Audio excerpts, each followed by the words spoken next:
Hey everybody, my name is Paul Eston Jr., aka Boy Green. I'm the New York Jets digital reporter for Heavy.com. We're here on a Victory Monday because somehow, some way, the Jets were down 13 points with a minute 55 remaining, and they did some level of wizardry to find a way to win that game. Their first win of the season, their first win in September since 2018. A lot happened. And to recap all of it here, live streaming simultaneously in three different places, the Heavy on Jets Facebook page to 20,000 crazy Jet fans, on youtube.com/BoyGreen25, and of course on Twitter at BoyGreen25 as well. We bring in a very special guest for the first time, and that is Andy Vasquez of NJ Advanced Media, and let's bring him in to try to make some sense of what the hell just happened.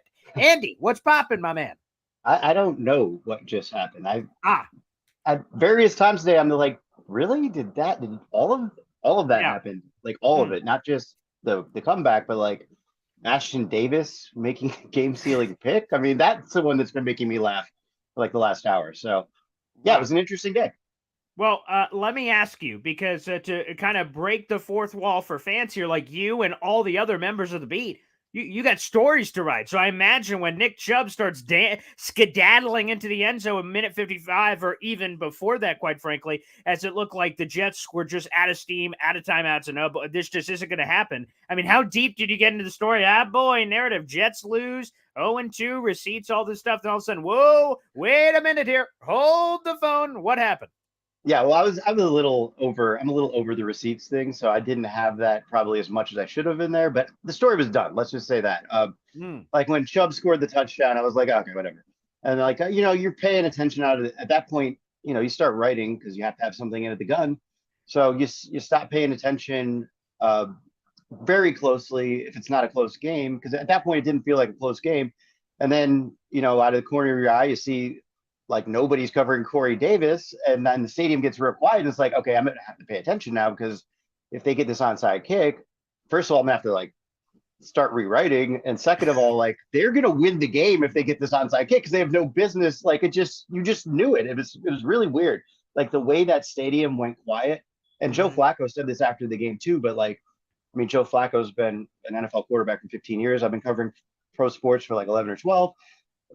He has more experience than me, but like I've never seen a stadium do that. It was just weird, and it just felt weird, and it felt like this is like it's gonna happen, and then it did, and it was just it's wild, and yeah, just the way it all happened.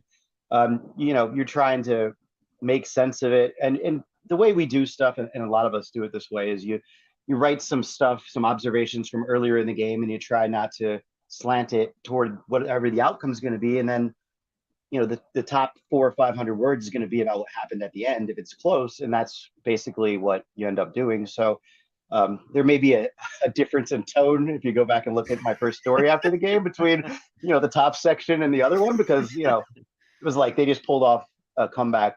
Like you didn't realize it yet at the time that it was 21 years, but you knew it was not something that happens often, not something that happens to every team. It happens like to one team once a generation of football, and it just happened right in front of you, like in a span of like 15 minutes. It was a surreal thing.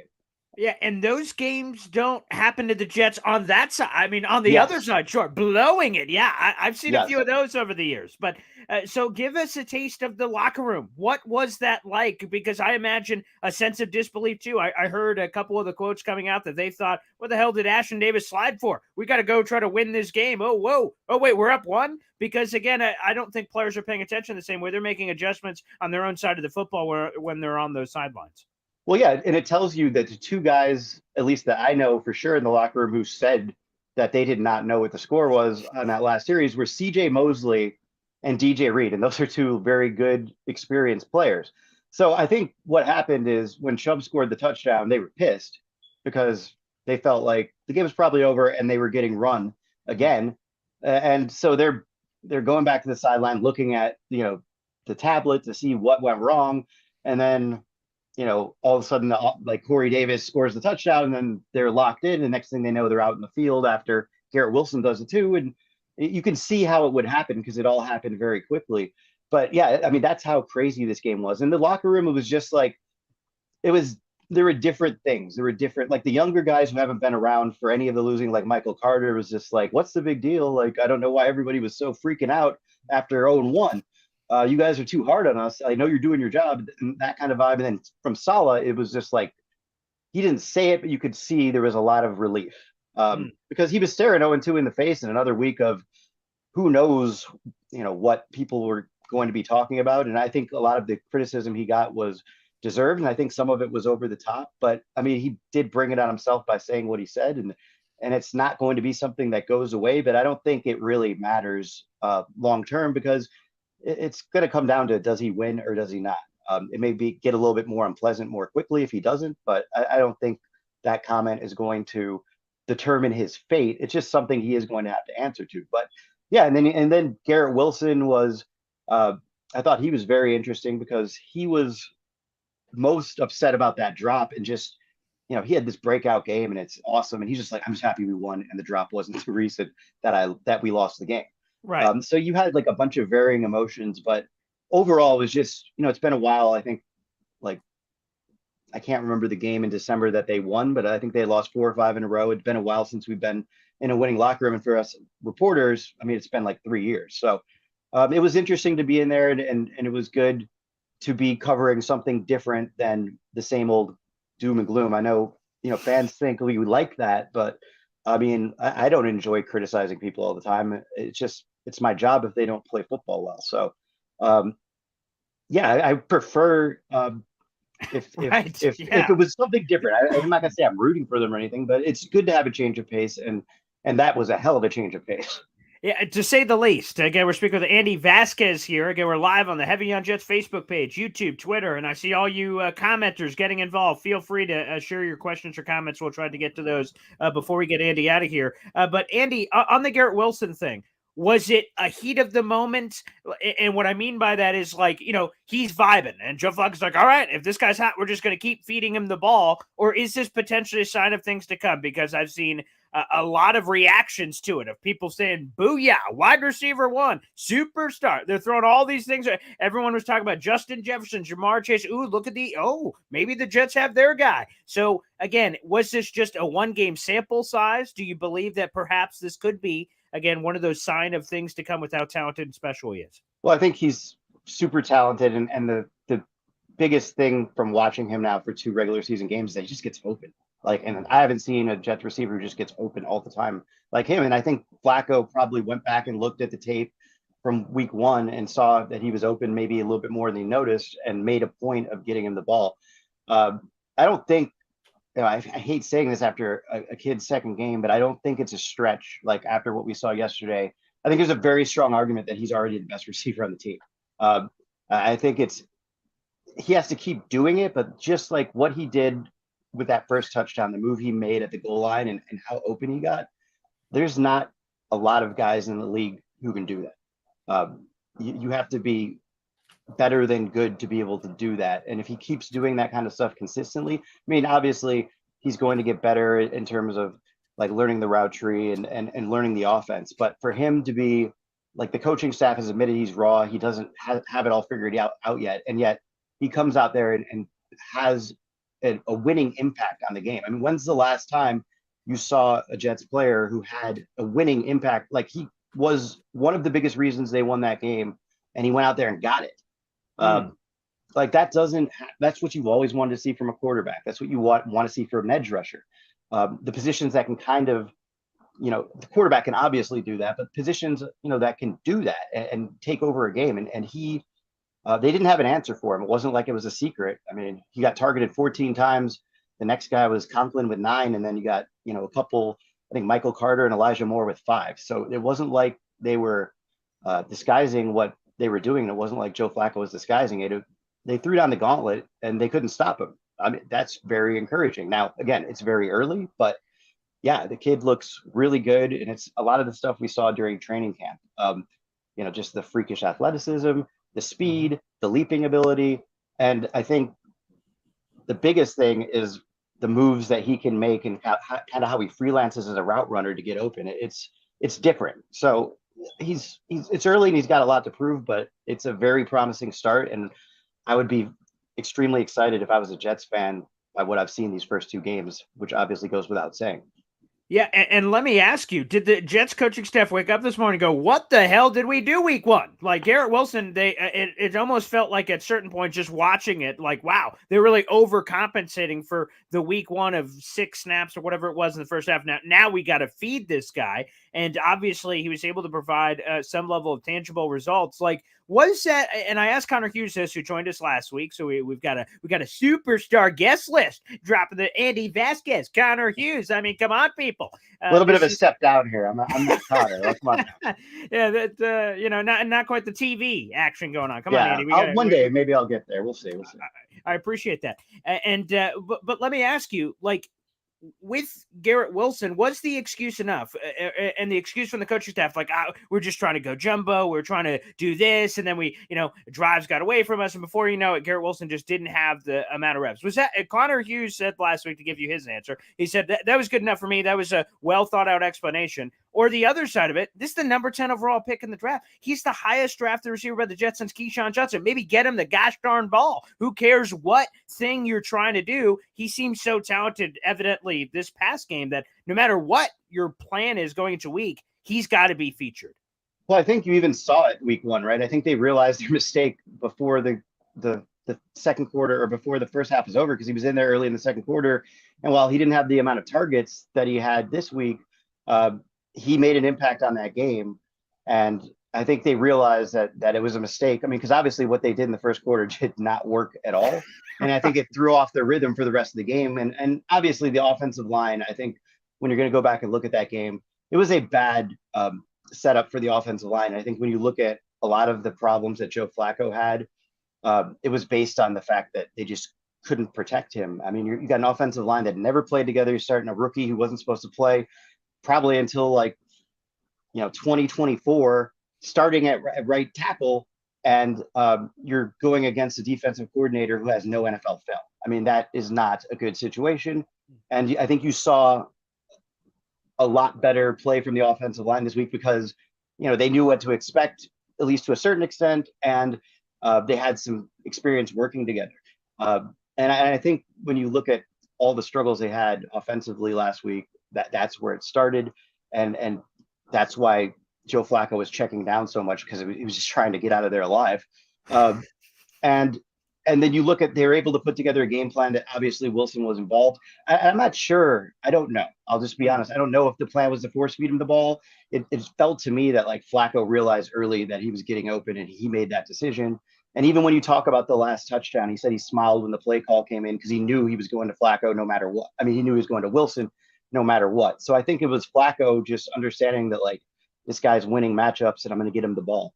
But yeah, I mean, the way they responded after, Garrett Wilson didn't play in the first quarter and said we tried something, it didn't work. Basically, we're not going to try it again. It was an admission that they messed up, and I don't think you'll see it again. Obviously, there's no reason to see it again if he keeps doing what he did yesterday. And, historically speaking, LaFleur, the Shanahan offense, going to a different position on the offense, tight end is supposed to be super important. It seemed like, talk about making a mistake, it seemed like the Jets did that in the first year, kind of lollygagging with what they decided to do at tight end. This year, again, a level of overcompensation, $45 million between the two veterans, and Tyler Conklin and Uzama, and then Jeremy Ruckert with the 101st overall pick.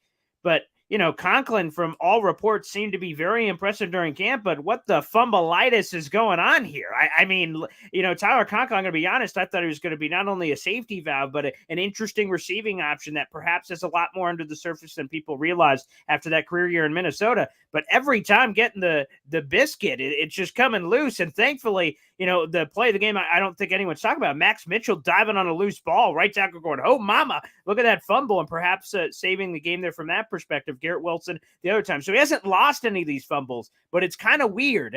Any explanation? Just kind of a couple bad days at the office. He's too good. He's going to kind of figure it out. What do you make of that?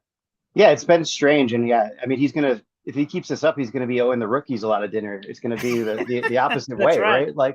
But because those were two really good plays. I mean, the play Garrett Wilson made to cover that fumble week one was great, and obviously great awareness by Max Mitchell as well. I think it's probably just he's adjusting to the new offense, and he's off to a rough start. Let's not go crazy just yet.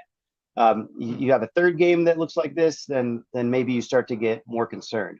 The good thing about Conklin is he's not like pretending like this isn't a big deal. He's said that he's unhappy with it. He's going to get it fixed.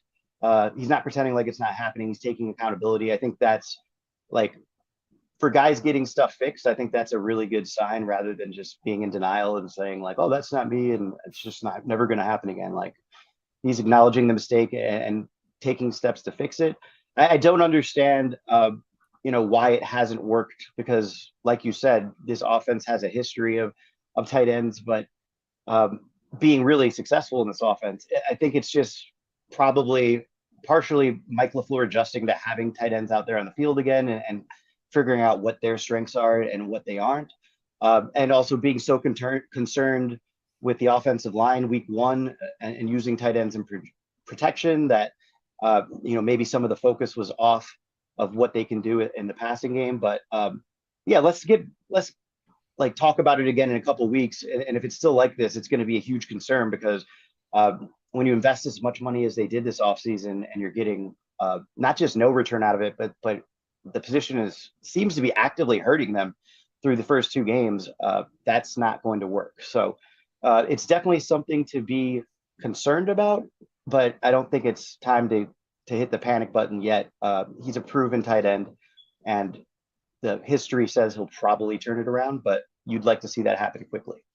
Robert Saleh, some very interesting comments talking of the physique of one Myles Garrett, saying, essentially God didn't make any mistakes with that one. I'll be honest, it kept me up at night. I can only imagine what it did for the Jets coaches and players, especially when the only sack that Myles Garrett had in the game, they didn't even block him. Like, whether it was Conklin or the left, I don't know who the hell messed up there, but I was like, oh boy, this is the start of what's going to be not great performance here on Myles Garrett. But it seemed like, all things considered, I think Robert Saleh said after the game that they believe they wore him out, which, okay. If you believe you could do that with the plan that they had in place, it seemed like they actually did a respectable job outside of that one. And of course, the Jadeveon Clowney strip sack, which whether you want to blame Mitchell or Joe Flacco for not seeing it or both, it seemed like beyond that, though, they actually did a fair job against a really talented front.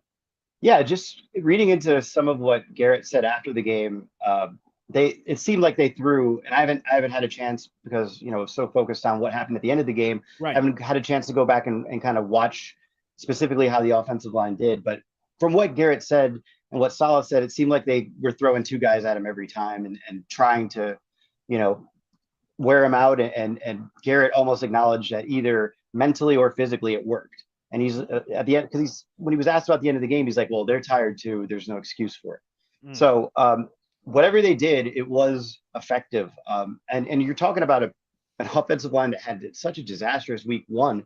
And now they're going against a better pass rush. And basically, I think they did a really good job of, like, Joe Flacco had time. I mean, he had time even to unleash that deep ball when they knew it was coming. That tells you that they were protecting well.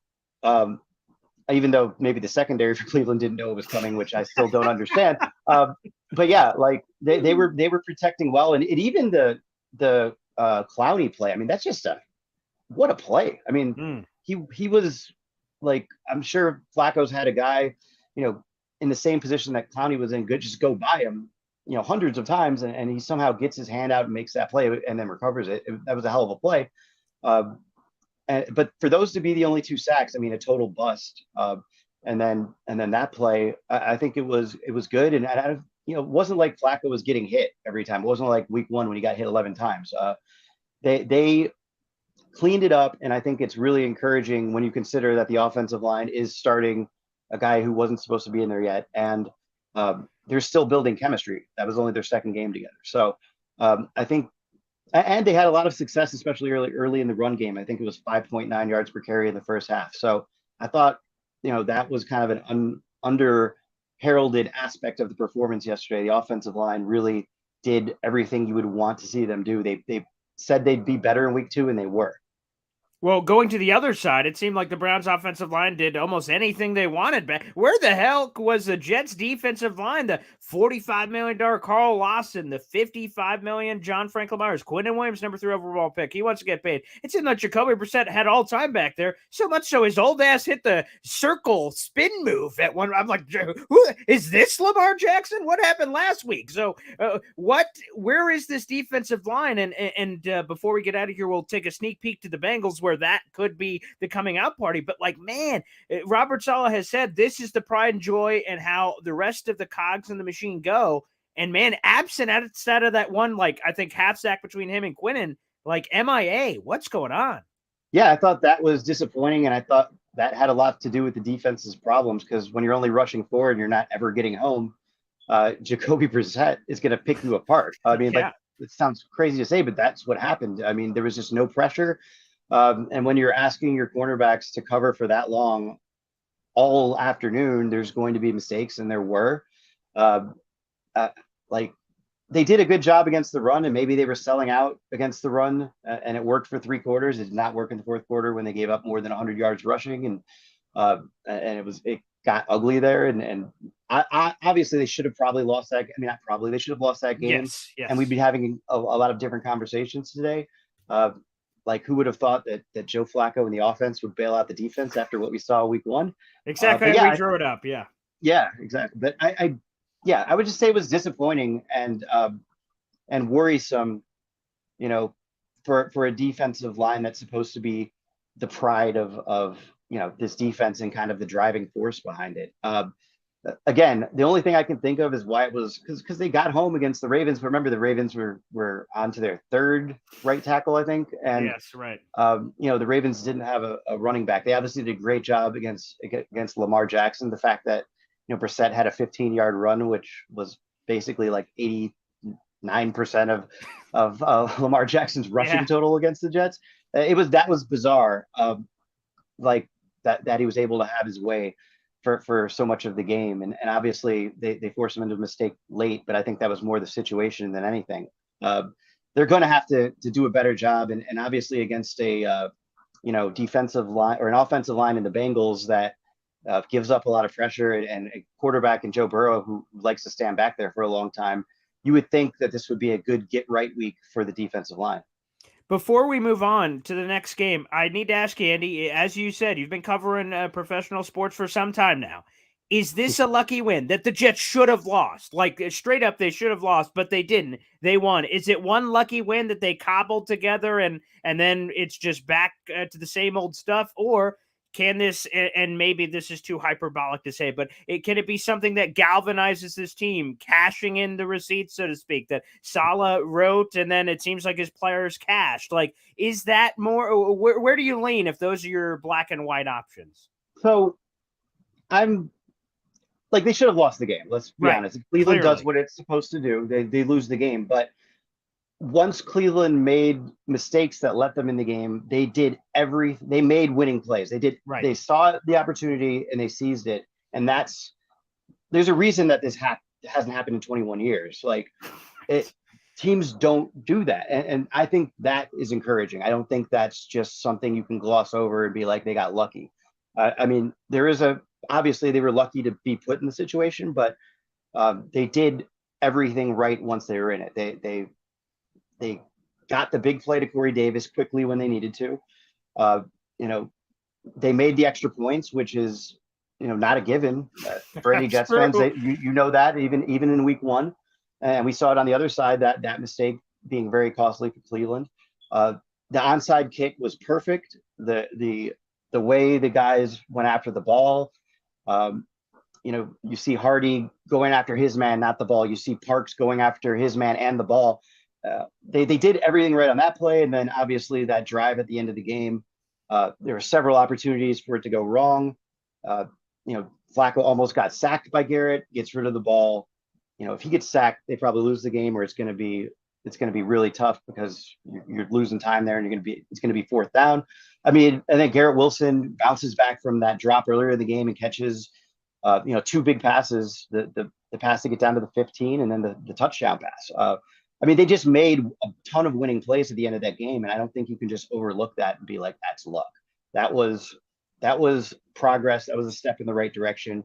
That being said, if you come out and get blown out by the Bengals, it doesn't mean anything. So Right. I don't think, I think this is going to be a tough matchup. And I think, especially with the Bengals and the situation they're in, there's going to be desperation there. Um, I'm not saying the Jets can't win, but it might be asking a lot. Uh, but like, come out and be competitive and give them a game. Do not go out and get blown out in front of your home fans again, because they're going to be even angrier after seeing kind of what you showed for most of that Cleveland game. Yeah, let's look ahead as the final question here. Again, we have Jets Bengals. Bengals, a team that was just in the Super Bowl, but they're 0-2. They lost to Chex Notes Mitch Trubisky, and then they just lost to Cooper Rush and the Dallas Cowboys. I don't know. We think we know football. Oh, wow. The Bengals apparently only weakness is offensive line. They invested like $70 million into it. Well, $70 million misused, apparently, as they allowed 7 sacks week 1. And I didn't even see the final tally against the Cowboys, but it was 4 the last time I checked, and I'm sure it was only more from there. Like, wow. You see this Bengals team coming in, they're limping in. You mentioned they're desperate, but I got to imagine the Jets coming in at 1-1, a much different confidence level than if they would have been 0-2. They beat this Bengals team last year with some guy named Mike White who's sitting there over on the bench. Like, what do you think of this matchup? In theory, there's a lot of matchups you have to like with their offensive line versus Jets defensive line on paper. But again, from paper to practicality, I guess there's always a difference there. Well, yeah, I mean, in terms of symmetry, it lines up well for the Jets to have their backup quarterback out there after, kind of what happened the first 2 weeks. Even though it's not the backup who, I still can't believe that happened, torched him for 400 yards last year in his first career start. That was another insane game, not as insane as yesterday. But I think it's a winnable matchup for the Jets. I just think you're also talking about a team that hasn't played its best ball yet, and that went to the Super Bowl last year, and we're getting into week 3. But a lot of teams, after going to the Super Bowl and not winning, kind of go in the tank the next year, and the Jets would be all too happy to put them there. I would just say, from a Jets standpoint, they should be desperate. They should be desperate to remember how they played week 1 and what that felt like. When they let the game go in the third quarter with just a tragic series of mistakes. They should be highly motivated to come out and show their fans that that's not who they are. And I would expect the Jets to play well. And I think if they play well, they're going to have a chance to win this game, because I think Cincinnati's dealing with some of the stuff that you deal with when you don't, win a Super Bowl, and now you have all these expectations. Remember, that team was obviously that was an upset for the Jets last year, but that team was not really, I don't want to say not taken seriously, but everybody was kind of unsure. Are they for real? Are they for real? Even when they got to the playoffs. So, and then they proved that they were, but this is not that. They have a target on their back now, and it's going to be more difficult for them, because I think they're going to get every team that plays them. They're going to get a really good effort from them. Man, if the Jets win, if I could be a fly on that wall of an 0-3 Bengals team coming back home, oh my, that would be juicy for all those Bengals writers. We'll see. I have an extra 5 minutes if you wanted to do a couple questions or something. 5-10 minutes. As long as I'm off by 2:15, I should be good. Okay, beautiful. All right, fans, you heard it there from Andy. He has sounded the alarm bell. Send in those questions. I see there's a lot in here already, and we'll throw a couple of those out here. Feel free to throw, like I said, several of those in, and we will throw that up to Andy here. Here's one that I saw earlier on the Laken Tomlinson thing. Week 1, he gets smacked around $40 million. I'm going to be honest. I thought he was just a surefire thing, because you have the scheme. You have Laken Tomlinson. You have the 49ers people over here with the Jets now. John Benton, Saleh, LaFleur, everybody. Wow, he's going to be great. He got tossed around like a ragdoll week 1. It seems like, again, I know me or you have not done the full deep dive on all of the tape since the game last night. But, man, it seemed like Laken bounced back. Maybe that was just a bad day at the office, I guess, week 1. Yeah, I like I said, like you said, I haven't watched it fully. I can tell you, after watching week 1, it was as bad as you could ever imagine. And obviously he was better yesterday, because you can't be worse. He wasn't getting shoved into Joe Flacco on the first 2 plays of the game. That's how his week 1 start went. It was shockingly bad. And I think like I said, it was a tough situation for the Jets week one in terms of where they were at with an offensive line and the kind of going in blind and not knowing what to expect. Uh, yeah, that he cannot play like that. If he plays like that, the Jets are, it's going to be a very long year. And just be happy that he got it out of the way long before Zach Wilson came back. And he wasn't the only one who was bad on the line last week. It was pretty much everybody except for Connor McGovern. Uh, I just think you saw a much more team oriented offensive line this week that's getting used to playing with each other. Probably had a better handle on what to do as a game plan, and uh, you don't want to see him take a step back next week. But as long as they can kind of keep the level that we saw in Cleveland against a very talented defensive front, they'll be okay. I'm curious, Andy. When I was watching the game yesterday, it felt like Brees Hall, the Jets rookie running back, was a couple of times. It looked like he saw it, we saw it, and then he gets caught. Like it was about to be a burst. There was about to be one of those breakaway runs that we saw during training camp. Did you see that as well? And then, secondly, how long does Michael Carter hold the starting gig majority of the reps before? Because the snap count was pretty stark yesterday from the Jets for Michael Carter between Brees Hall. How long does that continue to last in your mind? Yeah, I mean, it's getting to the point where Brees Hall is making some plays where it's going to be hard to keep him off the field. I mean, it's just like the amount of power and speed that and his ability to kind of hit the right hole. It's all of it is very impressive. And there were some times like I don't remember, it was in the first half. He cut a run outside to the left, and I was like, that's going to be a touchdown. And then somebody caught him, and it was kind of surprising. But then you see like I think his bursts, like he has this different level of speed, and maybe only lasts like a turbo button or something on Madden.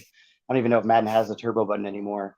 But like you know what I'm saying? Like it lasts for like 10 yards, and then he kind of slows up. And Robert Saleh was saying something interesting last week about how like you know, in the NFL, Hall was like that stuff didn't happen to me in college. So I think that's part of what's going on too, is that he's adjusting. But I mean, if this is what it looks like with him adjusting, it's been pretty good. I mean, that was a great touchdown catch out of the backfield yesterday.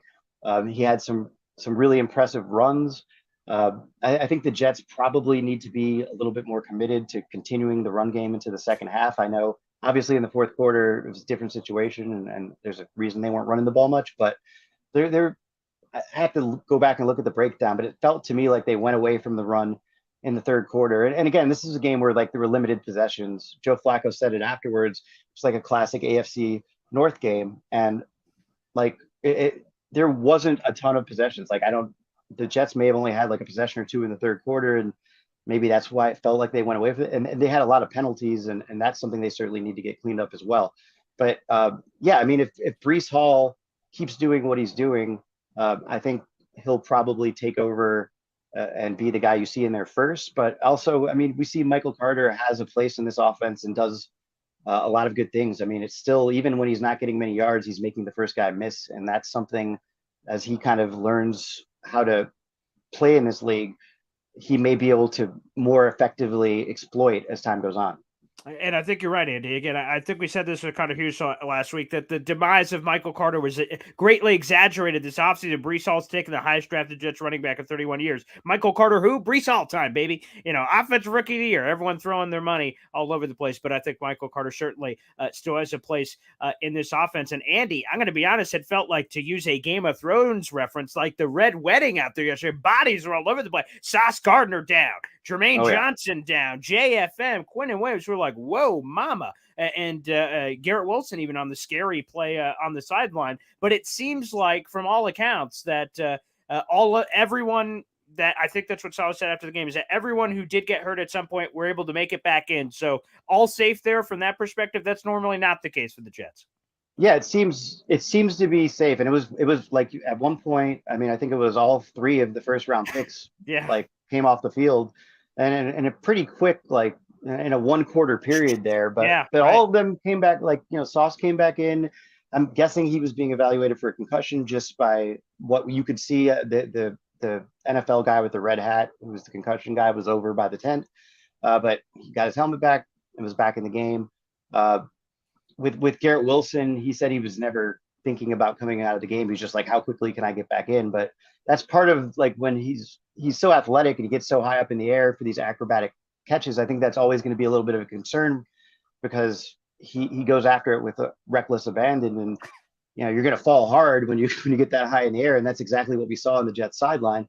And it looked like Jermaine Johnson was probably cramping. With Quinnen Williams, the foot injury, he came back, but it's something to watch going forward just because he's dealt with the foot stuff before. And I don't think John Franklin Myers came out of the game, and I was still traveling when the player calls were happening earlier, so I wasn't on the call, and I don't know if he addressed this, but I know he was hurting. You could see it, him walking slowly back to the sideline and stuff. So that's another one to watch. But yeah, I think generally they got out of this game unscathed, and like you said, with the parade of guys headed to the sideline, it didn't feel like it was going to be that kind of day for them. First off, I have no familiarity with Garrett Wilson's first world problems of being able to jump in the air that high and thus gravity taking over my body. I do not believe has the capability of going that high on one sense, but I can relate. I can relate to you on the not getting that high up in the air thing. Yeah. I'll leave it at that. Yeah, that's yeah. And one more on the injury. I don't know if you know this, but I saw some fans were curious earlier. Is the Quinnen Williams foot the same foot that he's had issues with in the past, or is that unclear? That's unclear because they obviously they're vague about it, but right. Like we could probably figure it out by what leg he's wearing something on yeah. the next time we see him. But I'm not 100% sure, to be totally honest with you.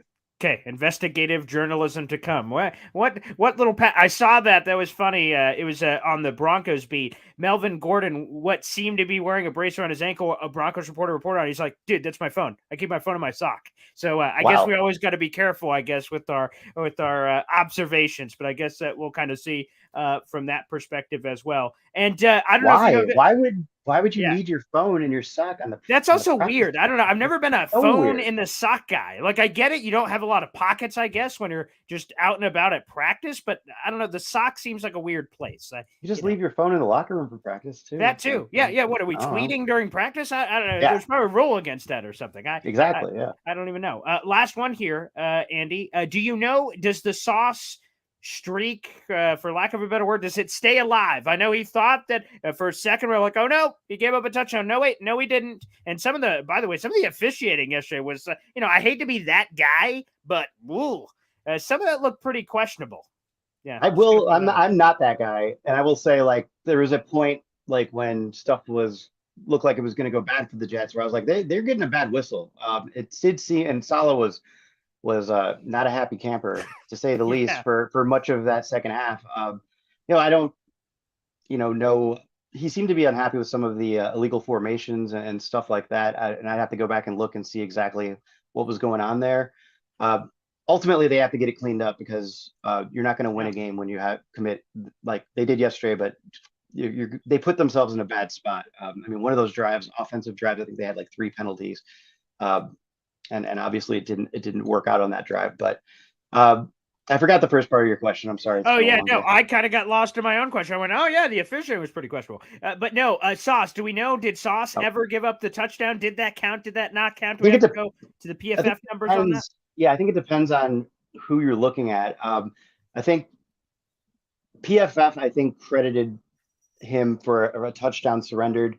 I think NFL Next Gen Stats, I think there's some question about who was closest, but I'm not 100% sure. Yeah, because it looks like there's a lot of zone in the red zone that they've been using. Yeah, so it's not like he was locked up on a guy and gave it up like that touchdown that was initially ruled a touchdown would have been, but clearly wasn't a touchdown. But look, it's gonna if it didn't happen yesterday, it's gonna happen at some point. Yeah.